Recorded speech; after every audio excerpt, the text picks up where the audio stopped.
Well, I got a haircut. My hair was much longer, and because I was rehearsing Carousel, as I told you before, and coming back from Yugoslavia, and I wanted to have my hair kind of short for Murray, and I literally almost fell asleep in the barbershop chair, and the guy left these long sideburns on. So the guy, Murray, had long sideburns, hair very close to his head, whatever hair was left, and looked terrible. I think, why did they let me go on? I mean, it looked so square. But that's one of the things. How I prepared, I read the script and I put the story together. I knew he had a wife. I knew he had children. I knew his background from Minneapolis. I had him coming from New Jersey.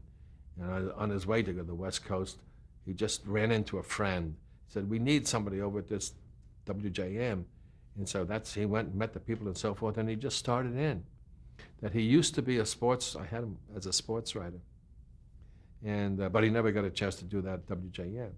And he sort of settled. And then he met Marie there, and that was his wife, Joyce Bulifant. And then they started having children, and he was just there. He was just there.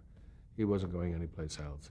But he had dreams, and he, like most writers, a journalist, they want to write Pulitzer Prize novels and treaties of things, but Murray was just there. And what I tried to bring that was not there originally to the real Murray, the first Murray, the concept, he was kind of a flippant guy. He'd throw papers all over. He was very erratic, very emotional, and I can see when you were talking about, not there was, but if they had gone in a gay direction for this character, how flamboyant the character could have been. But I wanted to settle for heart. I wanted to have a real heart beating in him so that when all this, they wouldn't hate him when all these cynical things would come out. Because he spoke a lot for the audience regarding Ted, and with Sue Ann, she got a digs in, he and Sue Ann. And I always felt that the one thing I wanted to bring for him was a heart, that he would be liked, because he liked people, but that's where he is. A lot of people, let's say they aspire to go here, and they only get here, and they settle because we make our own choices.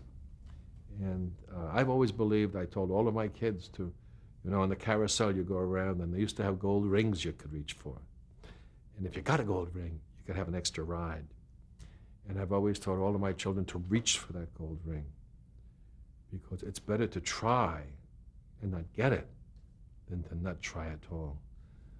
A lot of my friends from college during the years who went on for teaching degrees instead of a professional degree, I used to get Christmas cards with really tears on them saying, oh, we wish we had stayed with it. I wish we had stayed with it. And then we do have those choices. And I mean, it's interesting the way careers evolve and careers have these things about them, just like life. We learn more from being in the valley than they do when we're on top.